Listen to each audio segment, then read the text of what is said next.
السلام عليكم يا شباب. قبل ما ابدا الحلقه حابب اشكركم على الدعم الخرافي بتاع الحلقه اللي فاتت. انا جاي النهارده عشان ابص الايادي، ولو في حاجه تاني غير الايادي مستعد ابصي. الفيديو النهارده ان شاء الله هنتعلم اللغه الانجليزيه مع توم كروز، وبالتحديد من سلسله ميشن امبوسيبل.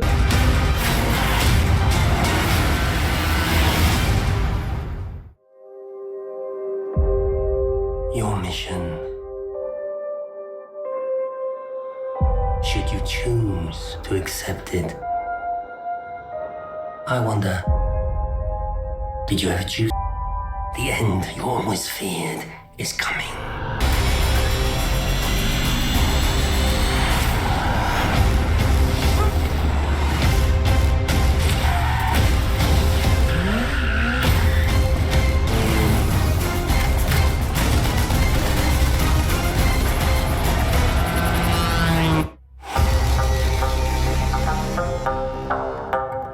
غالبا يعني كلنا شفناها او على الاقل شفنا فيلم او فيلمين منها. النهارده ان شاء الله هنتعلم مع بعض الانجليزي من السلسله دي، وهنشوف اكبر قدر ممكن من الجمل اللي اتكررت في السلسله دي وهنتعلمها ان شاء الله النهارده.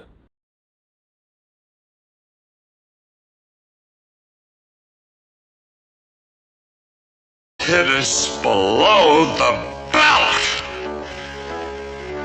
Golly. He's hit us below the belt.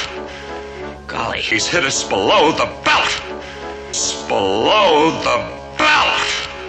ما تنسوش تربطوا الحزام عشان عندنا رحله جديده. يلا نبدا. بعد اذنك كده ببص للساده المشاهدين وقول لهم يعملوا لايك وسبسكرايب للموقع. هقول لهم ايه؟ يعملوا سبسكرايب، اعملوا لك اشتراك للبتاع.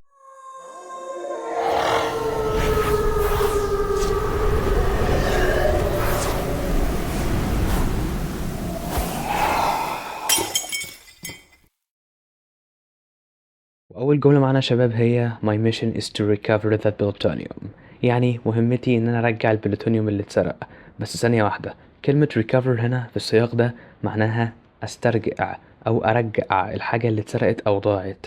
وفي الفيلم البلوتونيوم اتسرق أو وقع في إيد عصابة أو ناس غلط، ومهمتهم هنا إن هم يرجعوا البلوتونيوم ده. فهنا recover معناها يرجع الحاجة اللي اتسرقت. طب كلمة recover ممكن تيجي في سياقات تانية أو ممكن تيجي في سياقات تانية. لو انت مثلا عايز تقول ده رجع يخف بعد العملية أو رجع يخف بعد الحادثة اللي حصلت له، هتقول recover وهتستخدمها عادي جدا. recover from something. هات بقى أي حاجة تانية انت عايزها وقول مثلا he is still recovering from the accident. هو لسه بيخف من الحادثة، لسه بيرجع قوته أو لسه بيتعافى من الحادثة. تعال نشوف الجملة بتتنطق ازاي في الفيلم. My mission is to recover that plutonium, and my mission is to recover that plutonium, and my mission is to recover that plutonium, and my mission is to recover that plutonium, and my mission is to recover that plutonium. والتاني جملة معانا يا شباب وهي technically this is a suicide mission. وانا هنا عاوزك تركز على كلمة technically.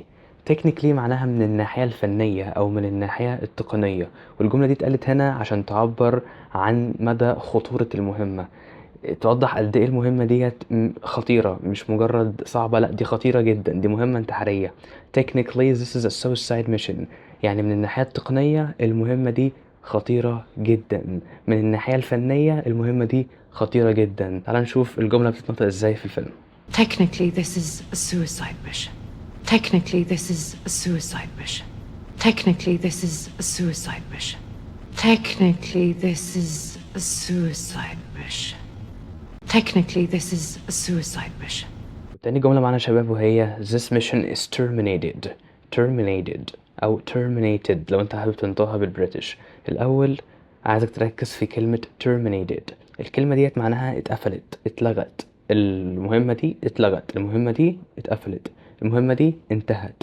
الغرض منها ايه في الفيلم؟ هما كانوا بيقولوها عشان خاطر الراجل كان عايز يوضح لهم ان خلاص المهمة دي انتهت، بتوضح ان العملية او الخطة اتقفلت مش هتكمل، بيقولهم خلاص. الإحساس هنا خلي بالك إن الجملة دي بتزود الإحساس بالصدمة أو الخطر، خصوصا لو البطل هنا لو توم كروز لسه في وسط المهمة وما خلصهاش، فهي بتزود الإحساس بالصدمة أو الخطر. This mission is terminated. تعال نشوف إزاي قالوها في الفيلم. This mission is terminated. This mission is terminated. This mission is terminated. This mission is terminated. This mission is terminated. This mission is terminated. بعد كده يا شباب نيجي لأخطر جملة وأكتر جملة اتقالت في سلسلة المهمة المستحيلة Mission Impossible. دلوقتي هتسمع الجملة دي كتير جدا لما تيجي تسمع Mission Impossible، وهي Your mission should you choose to accept it. مهمتك لو انت حابب تقبلها. الجملة ديت في بداية كل مهمة بتتقال كده كأنها رسالة سرية بتتبعت كده بأسلوب رسمي وغامض علشان تحط البطل اللي هو إيثان هانت في جو من التحدي والخطورة. والغرض من الجملة ديت في الفيلم هو تقديم المهمة الأساسية للبطل، بتدي كده إحساس إن أنت عندك حرية تقبل أو ترفض، مع إن البطل دايما بيقبل. بتبني جو من التوتر المجهول. المشاهد بقى عارف إن بعد الجملة دي المغامرة هتبدأ. تعال زي نشوف بتتقال. Your mission, should you choose to accept it. Your mission, should you choose to accept it. Your mission, should you choose to accept it. Your mission, should you choose to accept it. Your mission, should you choose to accept it. Your mission, should you choose to accept it. Your mission, should you choose to accept it. Your mission, should you choose to accept it. Your mission, should you choose to accept it. Your mission, should you choose to accept it. Your mission, should you choose to accept it. Your mission, should you choose to accept it. Your mission, should you choose to accept it. Your mission, should you choose to accept it. Your mission, should you choose to accept it. الجملة اللي بعد كده يا شباب وهي On that condition I terminate this mission. يعني على شرط إني ألغي المهمة ديت. على شرط إن on the condition that إن أنا ألغي المهمة ديت I terminate this mission. الجملة ديت بتقول إن الشخص بيوافق على شيء معين لكن بشرط، والشرط هو إن هو هنا يلغي المهمة. طب إيه الغرض منها في الفيلم؟ الجملة دي عادة بتتقال لما البطل أو الشخص اللي في الموقف ده يكون في موقف صعب وبيبقى مضطر يتخذ قرار صعب. ممكن تكون شخصيته عايزة الضغط على الطرف الآخر لتغيير شيء في المهمة أو إلغائها بالكامل، فعشان كده اتقالت في السياق ده. تعالى زي نشوف هما بيقولوها. The condition that I terminate this mission. The condition that I terminate this mission. The condition that I terminate this mission. The condition that I terminate this mission. الجملة اللي بعد كده يا شباب وهي is to prevent apostles from acquiring plutonium. والترجمة هنا في سياق الفيلم الهدف هو منع الجماعة الإرهابية دي من الحصول على البلوتونيوم. وكلمة apostles معناها هنا مش رسل دينيين، لا، كلمة apostles هنا معناها مجموعة من الناس بينتموا لحزب معين أو جماعة إرهابية معينة أو شخص عنده فكرة معينة. تعالى زي نشوف هما بيقولوها. Is to prevent the apostles from acquiring plutonium. Is to prevent the apostles from acquiring plutonium. Is to prevent the apostles from acquiring plutonium. Is to prevent the apostles from acquiring plutonium. Is to prevent the apostles from acquiring plutonium. تسمع كده المشهد الجاي ده وتقولي أنت فهمت إيه؟ He's never late. He'll be here. He's never late. He'll be here. He's never late. He'll be here. هتقولي لا يا عم أحمد ما فهمتش حاجة، ده بيتكلموا بسرعة جدا. طب ركز كده معايا في الاختصارين دولت. He is بتتقال بسرعة he's. We will be بتتقال بسرعة LP. اسمع تاني كده وشوف انت فهمت ولا لأ. He's never late. He'll be here. He's never late. He'll be here. He's never late. He'll be here. أظن كده بقت أسهل وأوضح. تعال نشوف الجملة اللي بعدها. الاتنين اللي جايين دولت انتوا أكيد عارفينهم، بس أنا عايزكوا تركزوا في النطق. شوف هما اتنطقوا ازاي. Good luck, Ethan. Good luck, Ethan. Good luck, Ethan. Good luck, Ethan. He's late. He's late. He's late. He's late. بعد كده نيجي لتاني أشهر جملة اتنطقت في السلسلة وهي This message will self-destruct in 5 seconds. وركز في نطق كلمة seconds. ما اتقالتش seconds، لا، ما الدي هنا ما اتنطقتش، هو اتقالت seconds. تعالى زي نشوف هما بيقولوها. This message will self-destruct in 5 seconds. This message will self-destruct in 5 seconds. This message will self-destruct in 5 seconds. This message will self-destruct in 5 seconds. This message will self-destruct in 5 seconds.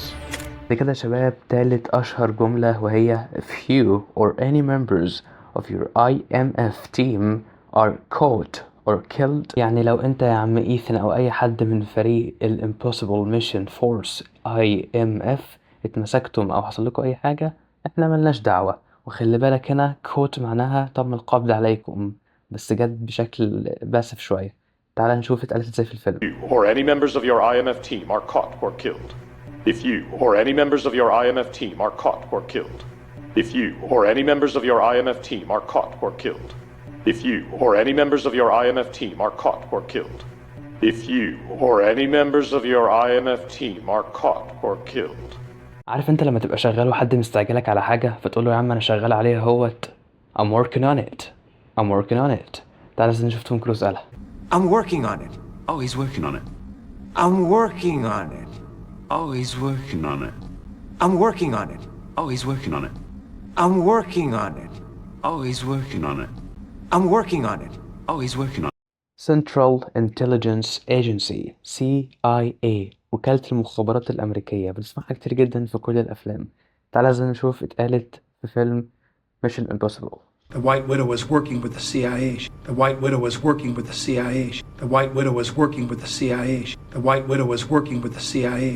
The White Widow was working with the CIA. Figure out أو figure out سمعناها كتير جدا وخدناها قبل كده في الحلقة الأولى من المحادثة اليومية. اسمع كده وشوف توم كروز قالها ازاي. You figure it out. I know you will.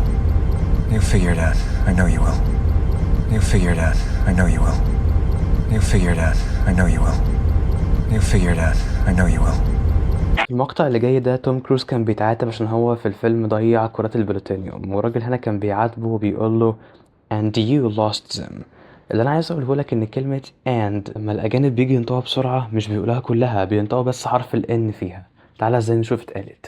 You lost them! And you lost them! And you lost them! And you lost them! And you lost them!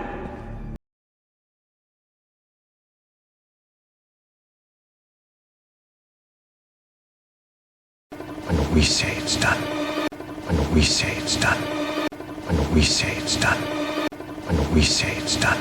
وبكده يا شباب نكون وصلنا لنهاية الحلقة. لو عجبكم المحتوى متنسوش الدعم، وقولوا لي لو حابين نكمل في سلسلة المحادثة اليومية ولا نبدأ سلسلة جديدة.